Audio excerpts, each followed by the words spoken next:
There are two dilemmas that rattle the human skull.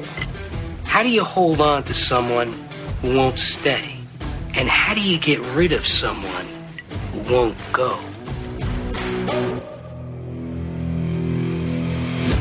From Pod 617 Productions, it's Schein On, a presentation of Berkman, Bottger, Newman, and Schein. Now here's your host, attorney Evan Schein.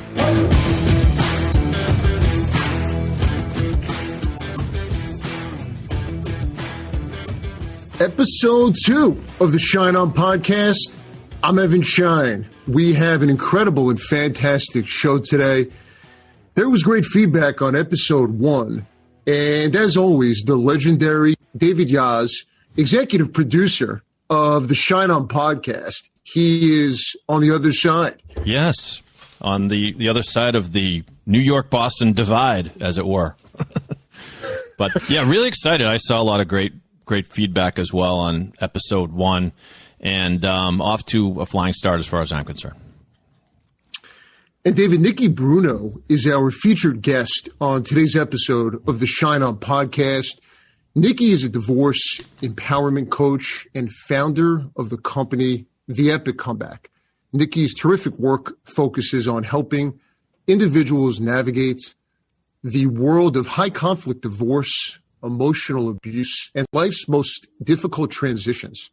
Nikki's incredible work in her company have been featured in Forbes, Reader's Digest, Cosmopolitan, Bustle, NBC, and many other media outlets.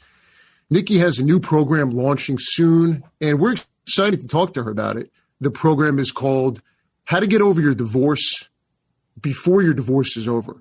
She is also the host of the Epic Comeback podcast, and we're going to talk to Nikki about navigating a high conflict divorce from start to finish.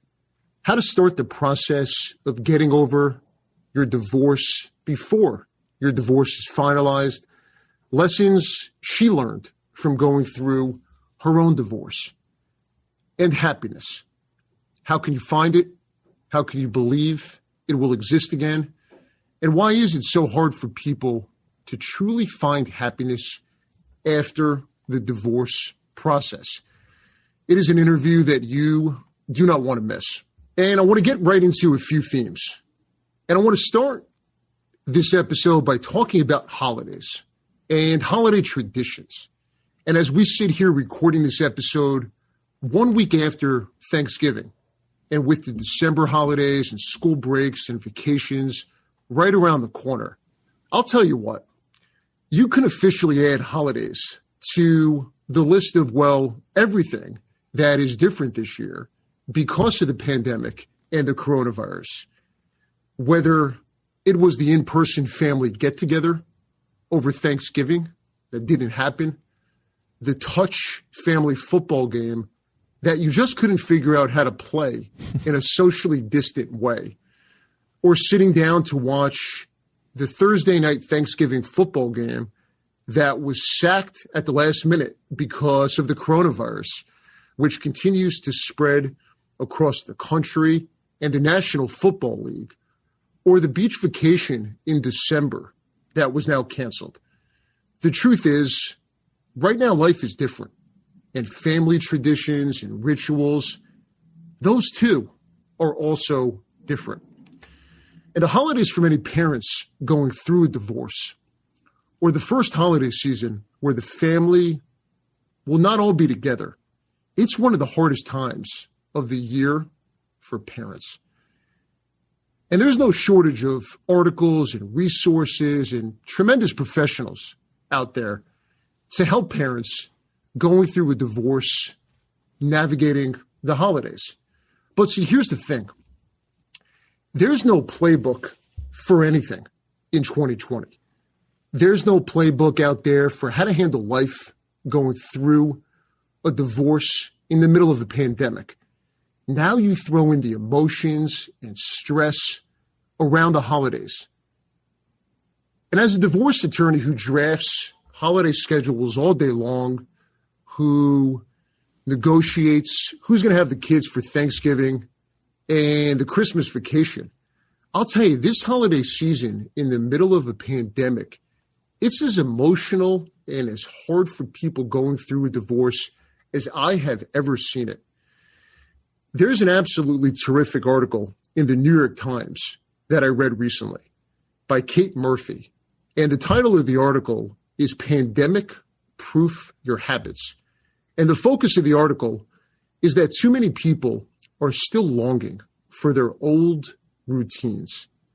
And she encourages, as I have as well with my clients who are going through a divorce, get new traditions, find new rituals, find happiness in new ways and celebrate it.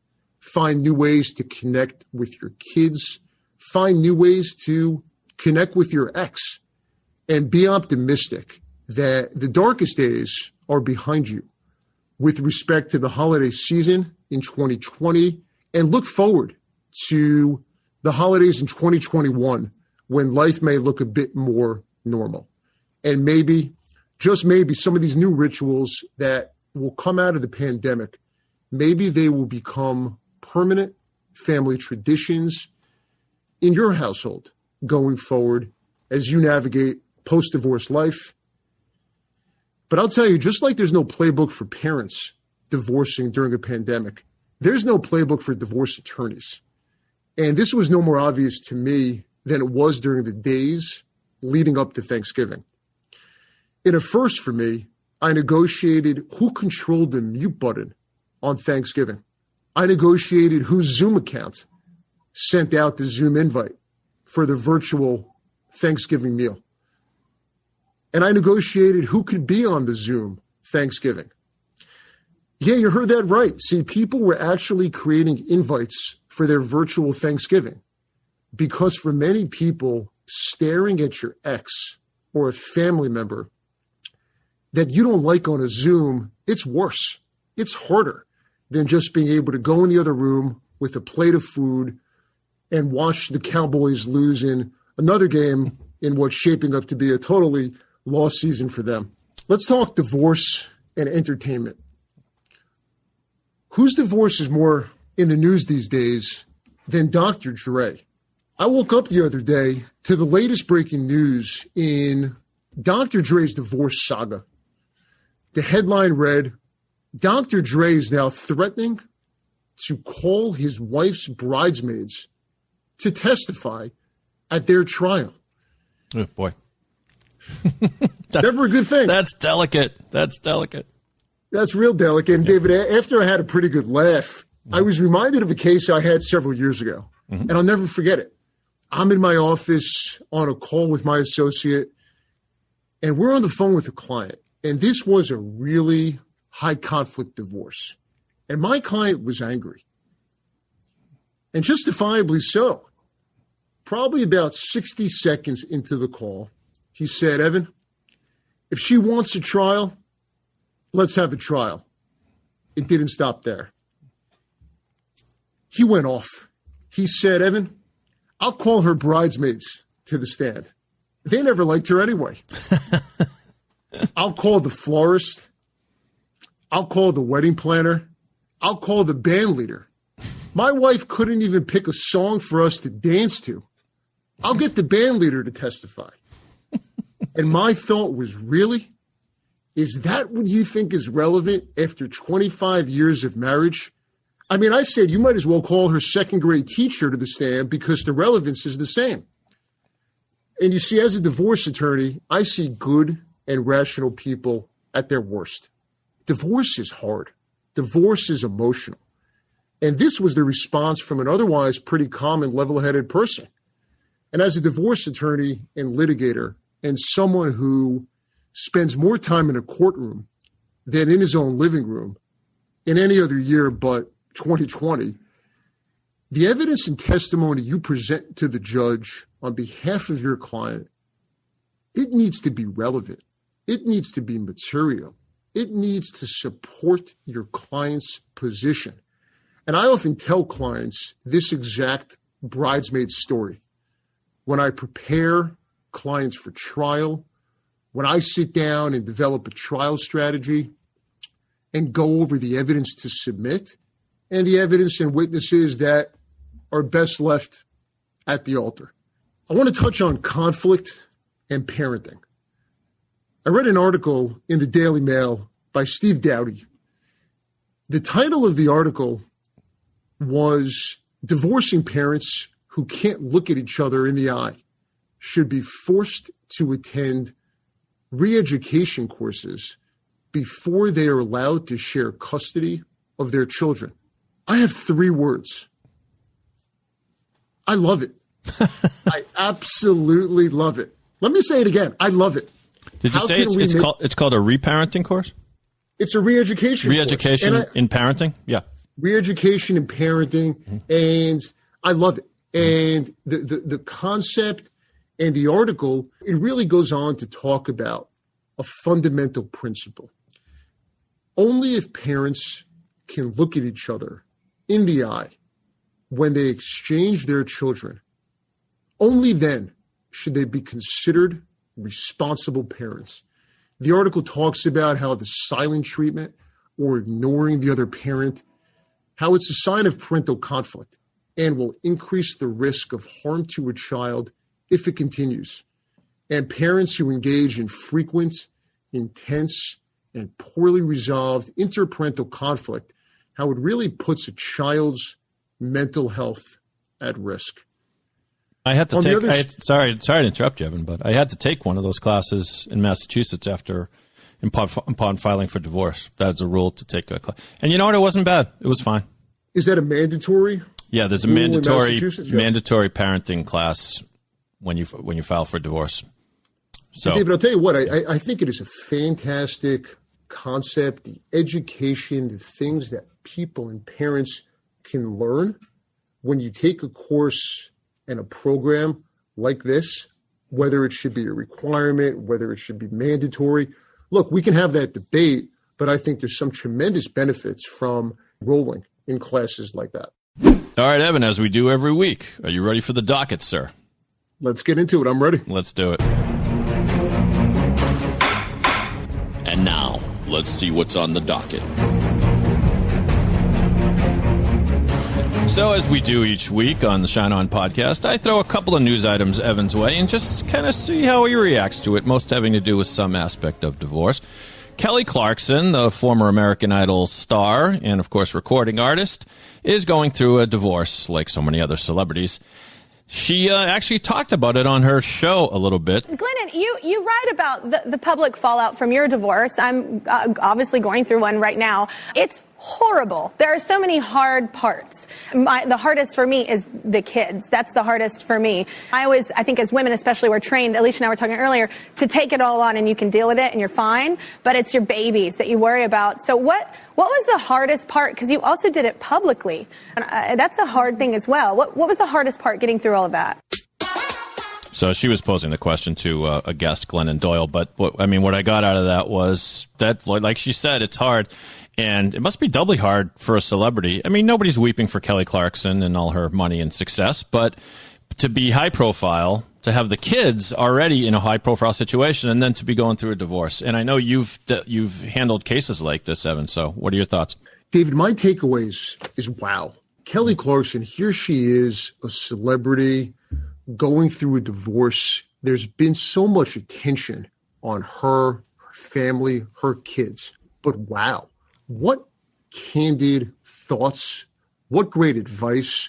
And I think for a lot of people listening to her, following her divorce, listening to the clip, watching her show, look, Kelly Clarkson's being open. She's talking about the difficulties, the struggle. And if I'm someone going through a divorce and I hear Kelly Clarkson opening up, giving real advice about what it's like to go through a divorce with kids, how it affects her, how it affects her kids, I'm saying, wow, I appreciate her transparency and her level of honesty. And I think anytime you hear someone like that be open about something so personal, I think it's tremendous. I think it's a good lesson for those of us that aren't famous also. I mean, there is a ring, you're right, there's a ring of honesty to her. And I imagine it is sort of a relief to her to be able to talk about it. Now, not everybody has a chance to talk about it in front of millions of TV viewers, but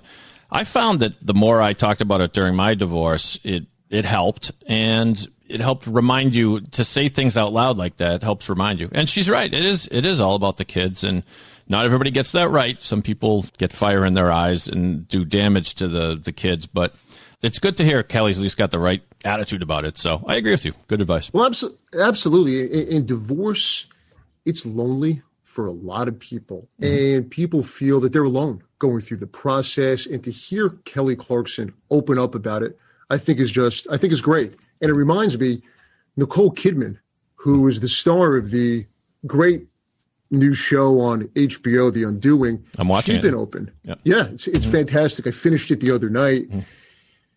She's been open talking about the pandemic and parenting and loneliness. And I think when people hear celebrities talk about the struggles, I think for many people, it gives people a different perspective. It makes people know that they're not alone with whatever they may be going through.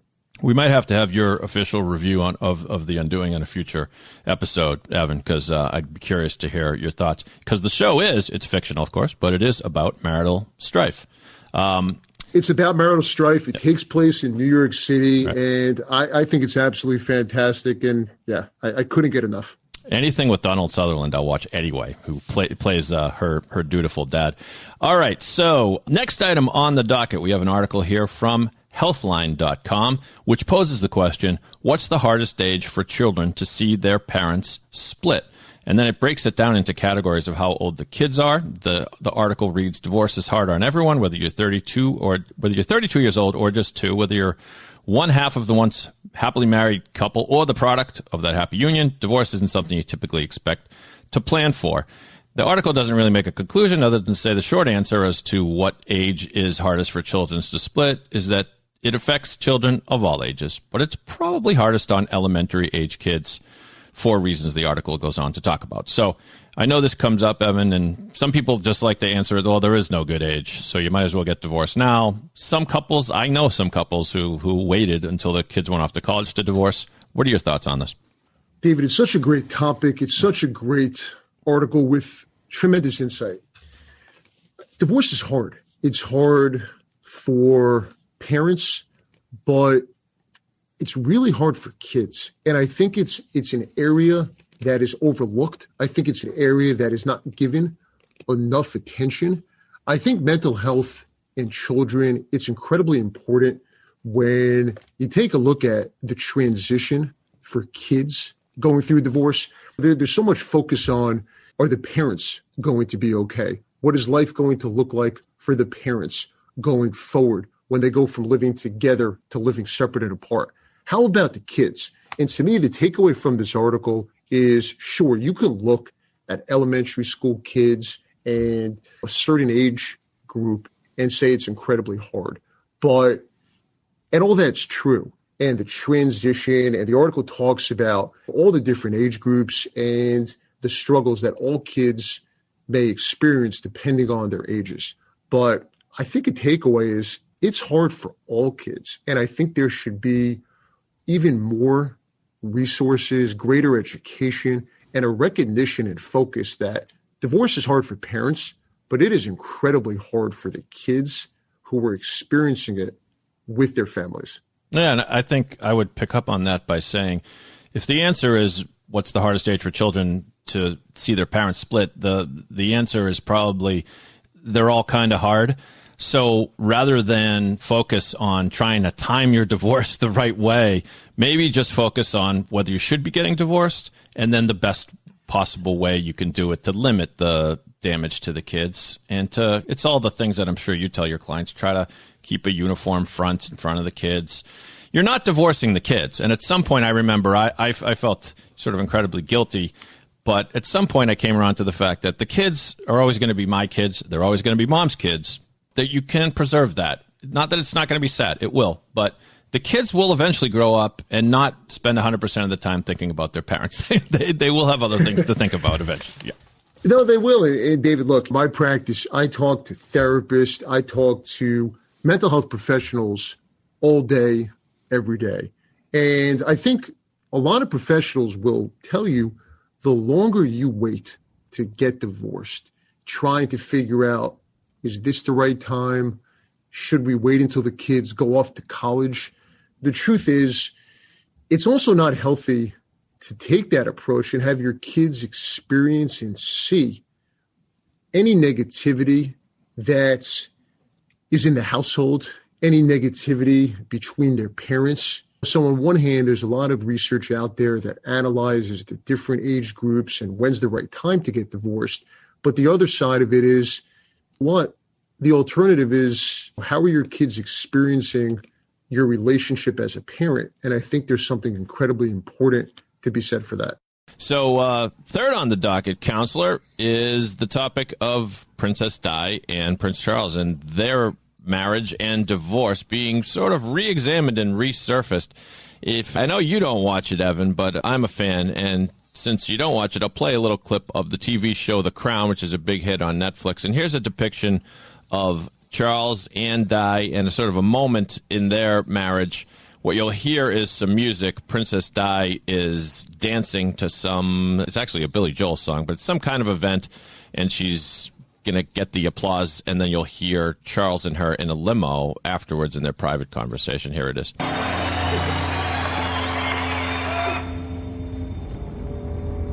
What were you thinking?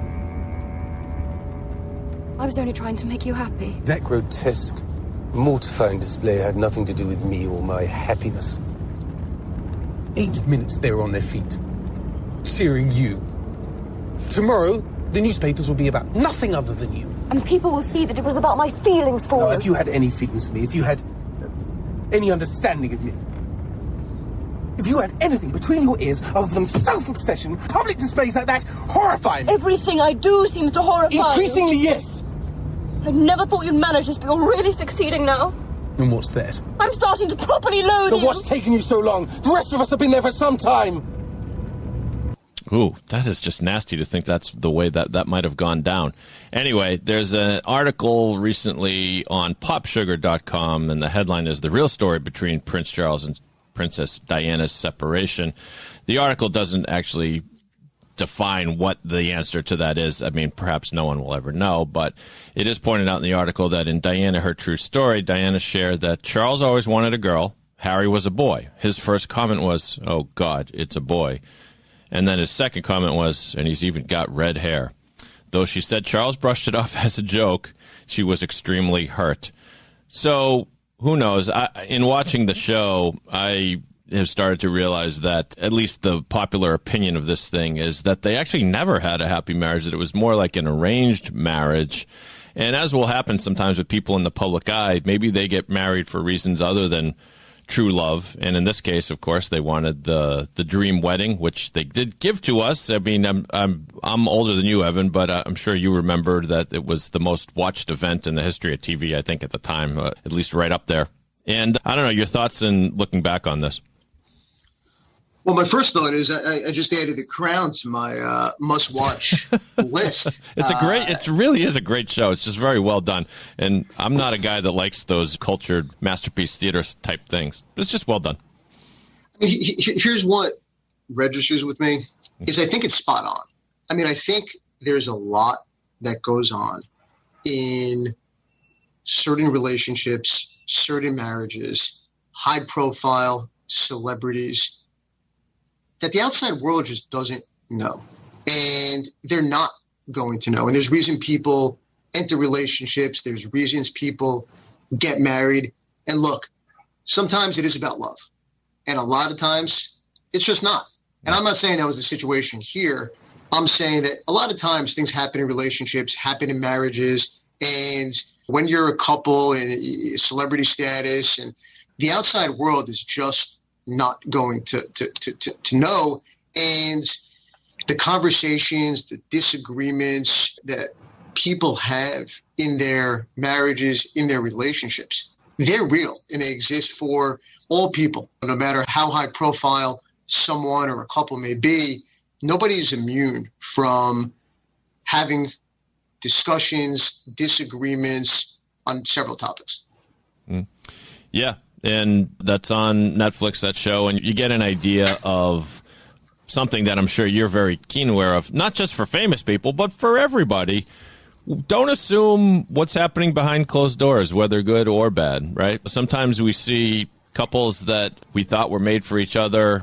They're getting divorced. And I tell people, don't look to blame anyone. Don't even necessarily feel terribly sad about it, because you don't know. Maybe they weren't as perfect as they looked. And then sometimes the reverse is true. You think a couple's strange, and what are they doing together? And they're together for 50 years. So, yeah, it's a great point. And what I've learned as a divorce attorney for all these years, I have an inside look into people's lives, their marriages, their finances. Nobody ever truly knows what happens in someone's home, behind closed doors. Nobody knows. And it may be a shock to someone else that a certain couple is getting divorced. But I'll tell you what, trust me when I tell you it's not a shock to the couple themselves, because the struggle that people go through and the image people portray to the outside world, social circles, different clubs, different organizations, and people do it for all sorts of reasons. Their kids, their family, to maintain different memberships, or be part of different circles, whatever it may be. What happens behind closed doors for a lot of people is different than what people portray to the outside world. Nikki Bruno is our featured guest on today's episode of the Schein podcast.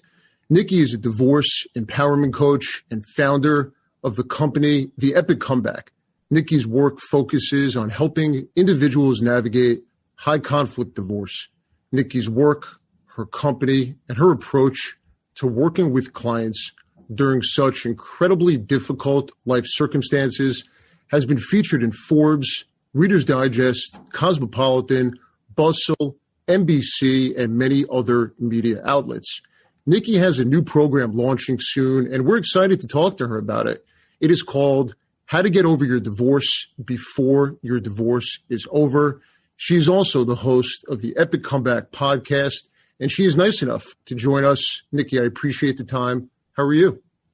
Evan, I am doing great, despite the fact that the world is falling.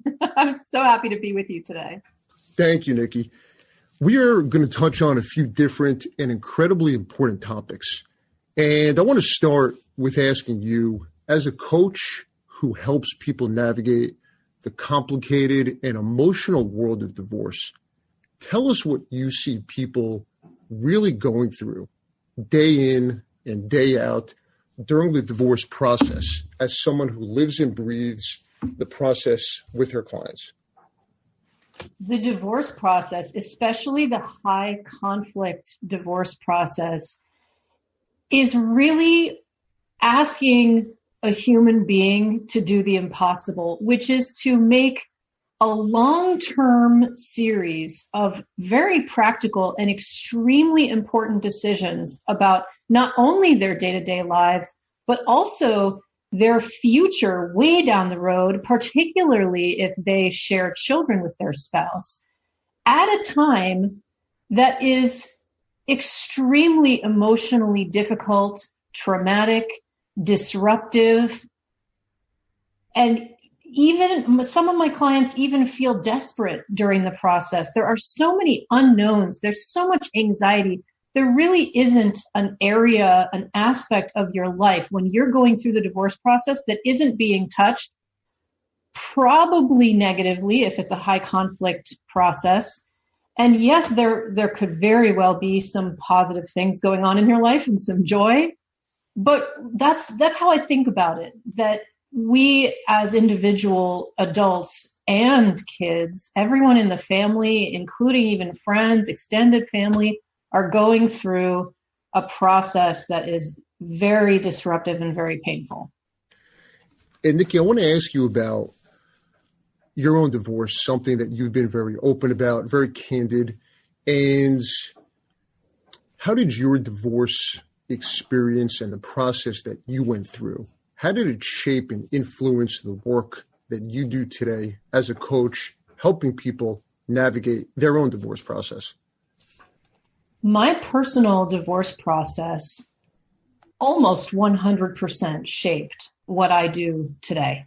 When I decided to become a professional coach 5 years ago and went to coaching school, I was making a career change because I wanted to become a leadership and executive coach. It also so happened the same year that I started my career change by attending coaching school, my marriage fell apart. And I proceeded to go through a 3-year-long high conflict divorce that began when my children were very young. My daughter was 9 months old, my son was 3, and it was everything I just described to you in terms of how it impacted me, in terms of how it impacted my day-to-day life. And so when I got to the other side of the worst of the divorce process, this was 2.5 to 3 years after it began, I decided that I was going to change courses with the coaching business that I was going to open. I decided that it no longer made sense to me to be a leadership and executive coach. What really made sense was for me to draw on my coaching, training, and education, all of my credentials before then, my passion, my professionalism, and certainly my personal experience with high conflict divorce to help people to stage epic comebacks after going through a life-shattering experience, primarily divorce, but I also work with clients who've gone through major illnesses or different types of loss or injury. And so my own personal experience of being completely sidelined and brought to my knees at what some might call the prime of my life absolutely informed and inspired what I do now. And Nikki, you mentioned the length of your own divorce. You mentioned 3 years, and I see it from the divorce attorney perspective. You see it having been through the process, working with clients, going through a divorce. It's not uncommon for the divorce process to take several years. And during this time, clients, people, their lives are in limbo. They feel stuck, exhausted, and worn down. You're launching a new program, How to Get Over Your Divorce Before Your Divorce is Over. Tell us about this program. Where did the vision come from? Tell us about it. The vision for this program came from the desire of my clients, and I can't deny the desire of me when I went through the divorce process, certainly, and over the past few years, to get over it. Seriously, to get over it, to make a decision that divorce was not going to be and is not going to be something that defines my life, my clients' lives, my clients' children's lives. I mean, think about the language that some of us use. We've all met some people who've gone through something very hard or traumatic, and they haven't gotten over it. They remain bitter. They remain muddled in emotions that are sometimes decades old and really don't ever get over it. It could be a loss. It could be divorce. I mean, divorce is a huge loss. It's a loss of a life partner. It's a loss of potentially a lot of time with your own children. It's a financial loss. It's a social loss. You're losing friends, all the rest of it. And so when I was going through and coming out of divorce, and now as I work with clients who are going through and coming out of divorce, I'm encouraging them to open their mind even to the possibility of getting over it at all. And in addition to getting over it at all, important to actually get over it in a complete way and hopefully in a fast way. And as you very well know, Evan, as you mentioned, a divorce, the legal process of divorce can take years. It can take, especially if it's a high conflict divorce, it can take 5 years, 6 years. I've heard as many as 9 or 10 years. And also, even if it's a lower conflict situation, sometimes people separate and start going through the divorce process, but they kind of drag their heels because maybe they have an amicable situation and they're doing just fine. They're separated. Maybe they're co-parenting, but then at some point, one of them maybe wants to get remarried, and that could be 8 or 9 years later. So the point that I'm making is that if you think about how long a divorce, the legal part of a divorce might take, it's very reasonable to think that you can get over your divorce before your divorce is over. And I have got, as you can imagine, for my program and just coming from the best of what I know and the best of what I have professionally and personally, 7 different points, which is the best of what I have in not guaranteeing, but pretty darn close to guaranteeing that someone is going to get over their divorce a lot faster and a lot more completely. And Nikki, I absolutely love the concept. I love the idea for the program. And I want to ask you, how do you, as a coach with this program, and you mentioned 3 years, 5 years, I've seen divorces take 7 years, 8 years, as you mentioned. How do you have and get someone to believe that their journey can start before the process is over? How does that happen? That's a really interesting question to me, because generally when I put something out there like a program, someone who contacts me about it is already interested in doing it. So they've kind of self-selected, and they see something like getting over my divorce before my divorce is over. Well, that sounds really good. And so just the idea that a program like that or a concept like that exists is something that will draw them to me. And so they're already a little bit motivated. But the way that I convince them, it's very, very practical, right? You have a choice as a human being. At least that's what I believe. We have choices as human beings. And when hard things befall us, we have a choice to either take some action toward improving, getting better, getting over something, grieving, whatever it is that it takes, or not. And when I say to potential clients, what would you prefer? Would you prefer to get over your divorce over a period of 10 years? Or would you like to have a really good chance of getting over your divorce and putting it behind you and living an incredible life according to your own dharma, your own journey within the next year? They're like, okay, that sounds pretty good, right? From a practical point of view. And then there's more, of course, heavy lifting to do after that. But the inspiration comes from inside. The inspiration comes from what I'm about to talk about, sort of my 7 strategies. It comes from finding the motivation inside. And I'll be talking about how to do that. And Nikki, you mentioned that divorce, there's an association with loss. And I think it's such an important point that I want to talk about it. Divorce is emotional. There's that loss that someone is going through. What would you say to someone who thinks it's too soon to start getting over a divorce before he or she has had the opportunity to, let's say, heal and process that loss? My answer to that is that healing and processing the loss is what comprises the first few, let's say, strategies or steps of my program. My program isn't just about taking action like climbing a mountain, or taking action like starting a new business, or taking action like finding a new partner. Not at all. The first few steps that happen kind of concurrently, it just depends on the person. Everybody's going to use these strategies or take part in these strategies at a different pace and in a different way. But grieving and healing are essential to the process of getting over your divorce. So what I would say to them is, you actually are making amazing process toward getting over your divorce when you are spending dedicated time to your healing, to your recovery, to being compassionate with yourself, to resting, to taking time off work if that's what you need. So I would say to them, you're already on your way when you're doing that. I think the program is absolutely brilliant. I think it's important. When I see clients going through the divorce process, that the process itself consumes someone. It consumes your thoughts. It consumes your mind. It becomes a full-time job.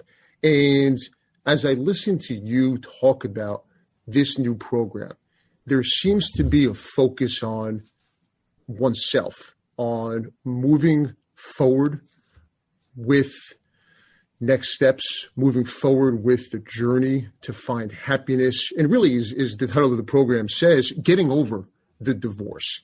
And I think that's such a great way to approach it, because I see too many people get worn down by the process.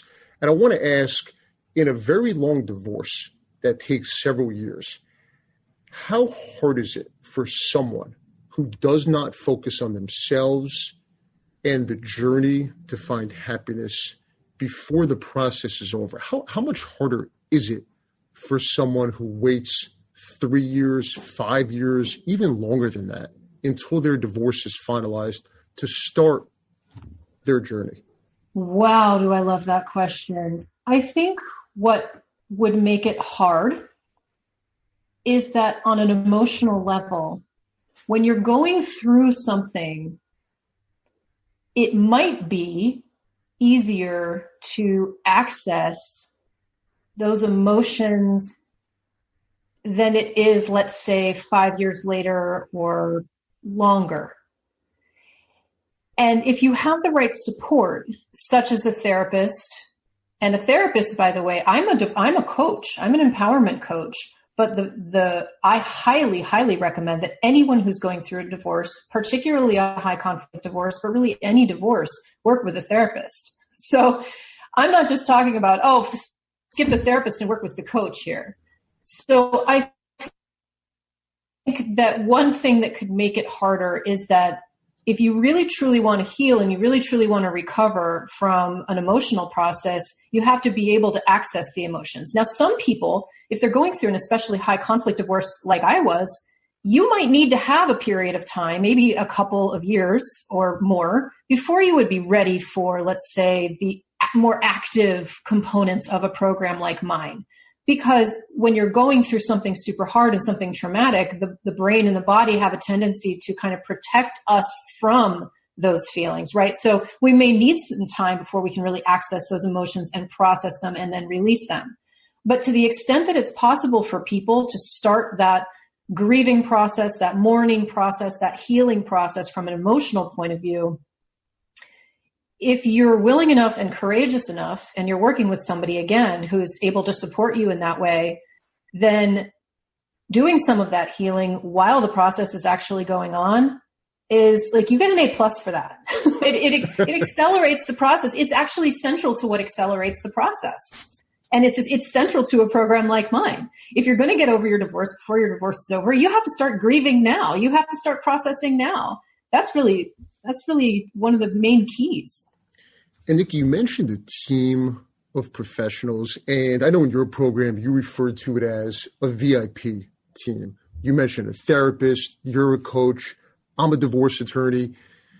Tell the listeners the importance of surrounding yourself with a VIP team, a team of professionals who understand the process and who really look out for the person who's going through the divorce. It is so intensely important. I cannot emphasize it enough to find a team of the right professionals to help you through a divorce, any divorce, especially a divorce that appears to be high conflict or is high conflict, meaning it looks like you and your spouse are going to be at odds about a number of issues, and you and your spouse might be at odds about getting divorced in the first place. That was true in my case. I was filing for divorce, and my husband at the time was saying he was 3,000% against getting a divorce in the first place. I would call that pretty high conflict because you're in conflict about the very premise of the process that you're going through. And so, so it's incredibly important to find very good divorce professionals. And I want to say something about finances at this point, Evan, because I worked with two different divorce attorneys, and the first family law attorney I hired had a lower hourly rate than kind of the market rate in Boston, which is where I was living when I was going through the divorce process. And she had not been a family law attorney specializing in family law for very long. And working with her ended up actually compromising my case, compromising my situation. I then found a much, much more experienced, excellent family law attorney who charged more like market rates in Boston. And what I want to tell people is that at the beginning of a divorce process, it's pretty inevitable that a bunch of money is going to have to be spent on the divorce process. But if you are strategic and intelligent about whom you hire and the right kinds of people to hire to support you financially, legally, and emotionally, then you are going to, in the long run, save yourself money, and you're also going to save yourself a lot more grief and a lot more stress, because when you go through a divorce supported by the right professionals, you are going to have a cheaper divorce in the long run. You're going to have a faster divorce, and you are going to be in a much better place emotionally because you will feel supported. No one who goes through the divorce process, unless they've been through it a few times already, knows how to make it happen. It's just like when you plan your first wedding.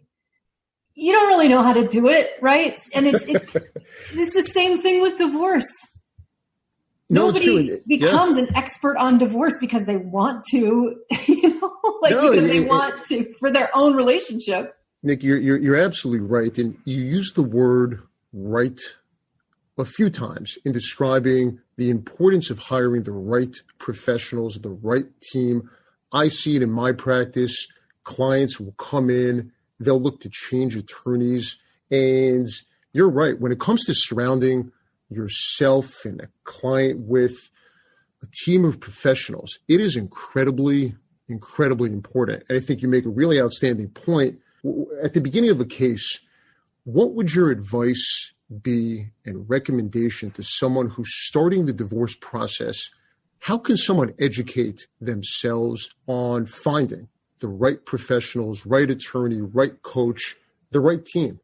Well, I have a very specific answer to that. One way is there is an organization called Vesta Divorce, which was founded in Boston and has expanded to Southern California and some other areas of the country. It's expanding very quickly. And Vesta Divorce, and there are other organizations that do this too, but in my opinion, not quite as well and comprehensively.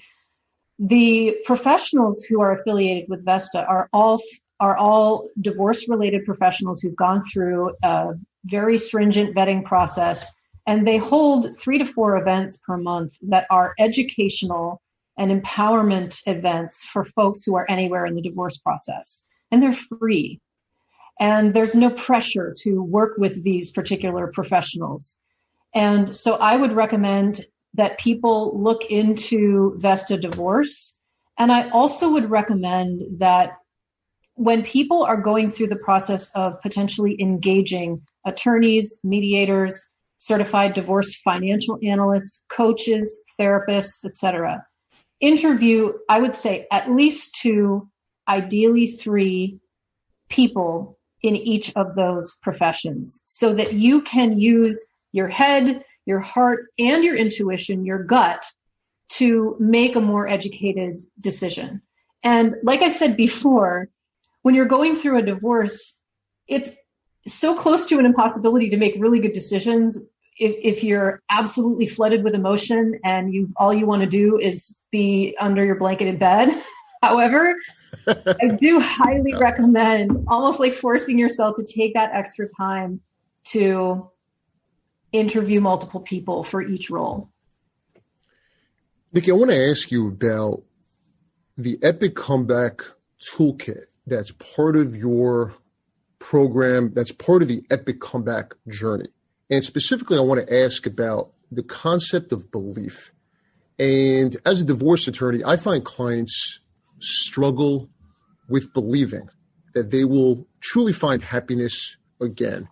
And I want to ask you, why is it so hard for people to believe that they will be all right, that happiness will exist yet again, and they may even be happier in the future? What makes that belief so hard for people?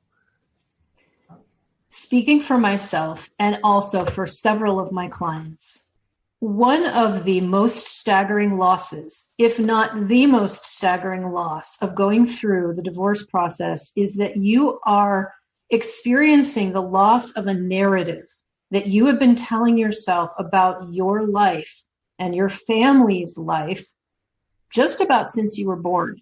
So speaking for myself, when I was growing up, I absolutely 100% envisioned myself getting married, having children, and living happily ever after. And honestly, that was the model that I was seeing with my own parents. My parents are still married after more than 50 years. They had a daughter, they had a son, very, very blessed. I come from a very blessed family, and that may not be the typical model that people experience these days, but it certainly is the one that I experienced. And speaking kind of generally for folks, not just in the United States, but worldwide, we grow up with this kind of archetype or this model and this narrative of what our life is going to look like, the path of our life is going to look like. And so when you go through a divorce, that path, that narrative gets broken very, very shockingly. And so that narrative is just as much important for us to grieve and just as much important for us to mourn as anything else.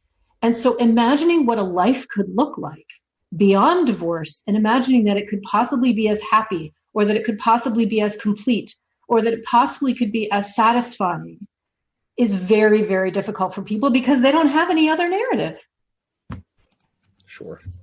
And Nikki, you mentioned your own divorce and obviously going through the experience that you went through over several years. You give advice all day long to people as a coach. You work intimately with people going through a divorce and clients.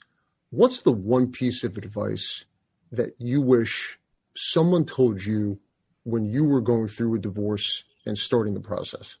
I wish that someone had emphasized to me the extreme importance of taking a very strong interest in my finances, my own finances, my marital finances, and my future finances. That is the one thing that I wish I had paid more attention to, or that I wish that I had been able to pay more attention to during my own process. Because finances, whether we like it or not, are absolutely crucial to understand and consider when you're going through the process of rebuilding your entire life. And Nikki, I want to ask you about physical health, mental health, two things I know you're such a proponent of, and we've talked about both of these. I know research shows that divorce could affect someone's physical health and mental health, both in the short term and long term. What recommendations and advice do you have for people, your clients, that would allow people to focus on both their physical health and mental health during a divorce and after the divorce process is over as well? So, Evan, when I first started conceiving of my core coaching program, which is the Epic Comeback, and as I put the finishing touches on Get Over Your Divorce Before Your Divorce is Over, my second and newest program, I thought a couple of years ago that when I started my coaching practice, that I might even require my clients to engage in physical fitness while they worked with me. Love it. Yeah, I mean, it's really that important. And I ended up deciding not to require it, but I highly encourage all of my clients to engage in physical fitness during and of course beyond the divorce process. For me, I had a really hard time being motivated to do any kind of robust exercise during the worst of the time of my divorce. But when I decided to stage my own Epic Comeback, it was for me a shortcut to getting my energy back, getting my mojo back, and refocusing on my health. And so for my new program, Get Over Your Divorce Before It's Over, strategy number one, to me, it is the greatest shortcut to getting over your divorce, and the greatest shortcut to staging that epic comeback is to move your body, is to get yourself in physical shape. And the reason that I emphasize that is that we now know scientifically from so many different studies that when you focus on your physical health and your physical fitness specifically, it has enormous benefits for your mental health and your emotional health. And so it kind of trickles, I wouldn't say trickles down, but there's just such a win-win situation, because when you get robust physical exercise regularly, you're not only releasing incredible positive chemicals in your body, you are also literally treating any anxiety or depression that you may be experiencing, any clinical depression and anxiety, which are incredibly common among people going through a divorce. And so I am a huge proponent of getting your body in shape and doing regular exercise, whatever that means to you, because your mind and your level of peace and energy they're just going to go up. It's inevitable. Nikki, we share a brain on this. I think it's so incredibly important. I mean, I have clients who come in and they say, Evan, I used to run marathons. I used to run 5 miles a day. I used to work out. And now they're going through a divorce process. And I encourage my clients, live your life. Physical exercise is so incredibly important. Don't lose or stop doing the things that bring you joy, bring you happiness when you're going through a divorce. I think if people could focus on their physical health and mental health, not lose sight of whether it's a 5-mile run or training for a marathon, stay true and enjoy the things that you did during your marriage personally. Continue to do those things during the divorce process. I see when clients take that advice, it brings them such incredible joy, and it also gives them something else to focus on, not just the divorce that is happening.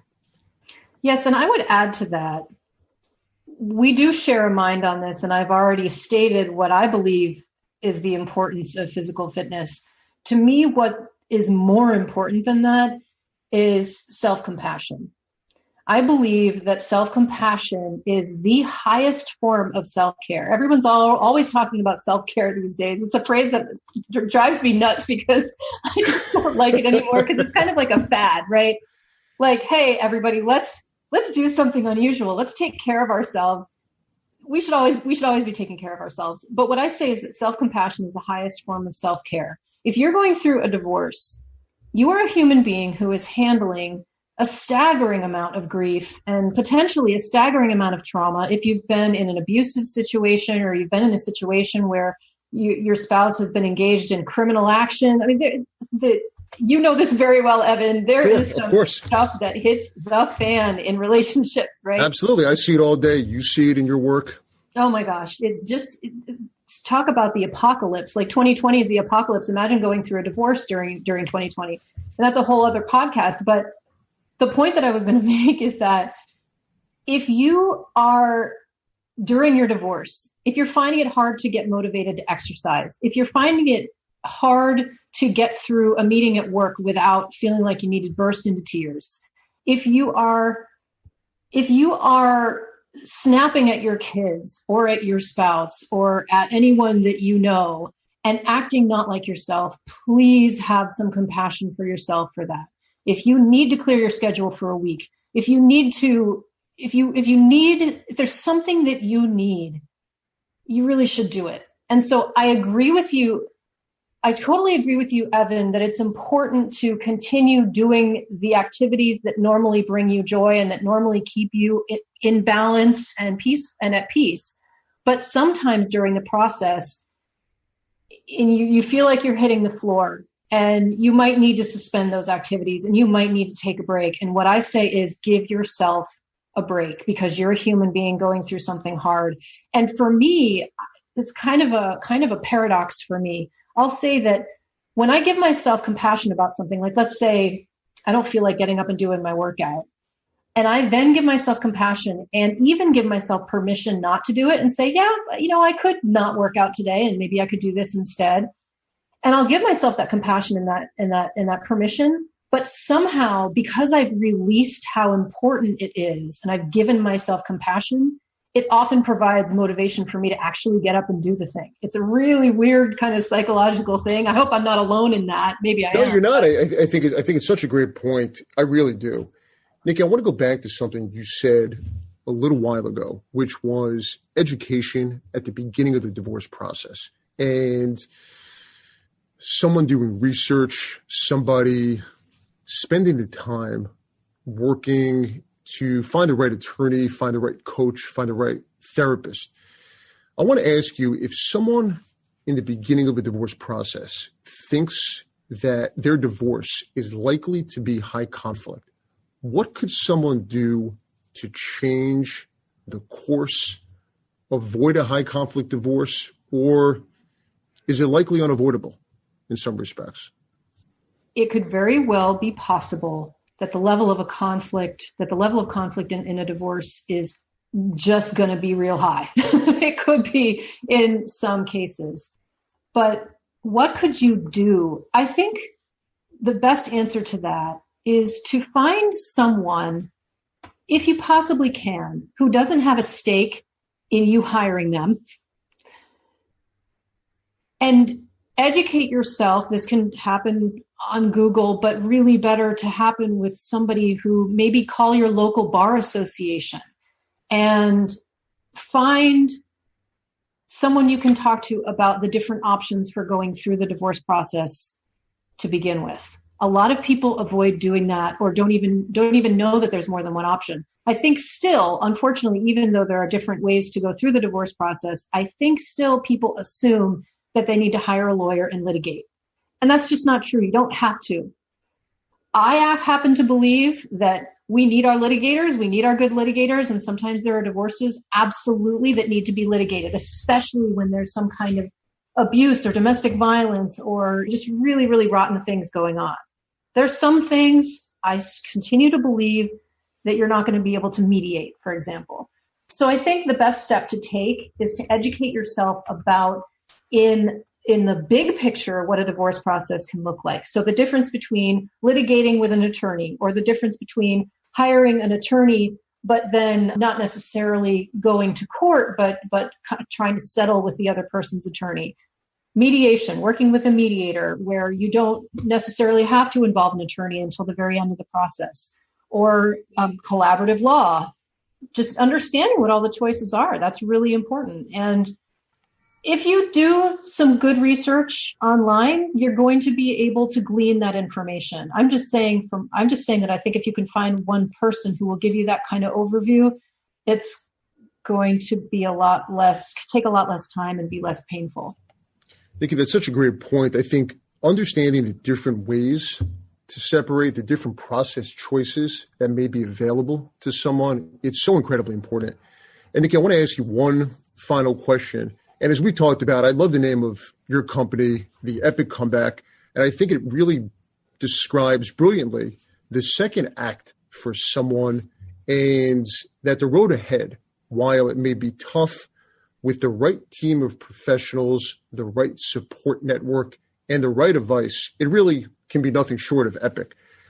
But how does someone going through a divorce see and truly believe that the darkest days are behind them and that they too can be part of their journey to have an epic comeback? There's kind of a light that comes on, I think.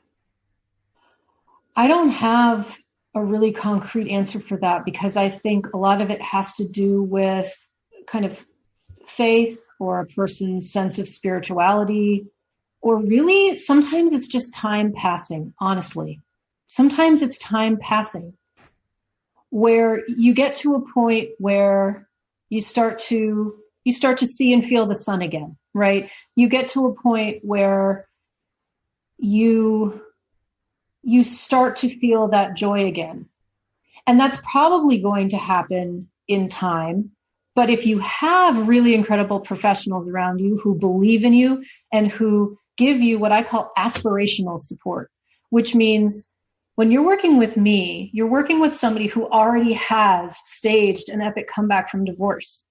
So you know that it's possible, and that aspiring to do that for yourself is going to be an exercise worth your time and your money and your energy. So it has something to do with that spark that starts to come back. Nikki, do you want to tell people where they can find you on socials or anything like that? The best way for people to find me and the Epic Comeback and get over your divorce before your divorce is over is to go to my website, which is theepiccomeback.com. And I'm also very present on LinkedIn, as well as Facebook, as well as Instagram. And on Instagram, my handle is The Epic Comeback. Nikki, thank you very much. This was absolutely fantastic. Congratulations on the launch of your new program, How to Get Over Your Divorce Before Your Divorce is Over. We appreciate the time on the Schein On podcast. Thank you so much, Evan. It has been my pleasure. David, what a show. Episode 2 in the books. And I got to tell you, this was fun. It was great. Thank you to all the listeners for listening to the Schein On podcast. Nikki Bruno, wow. Absolutely wow. Nikki was fantastic.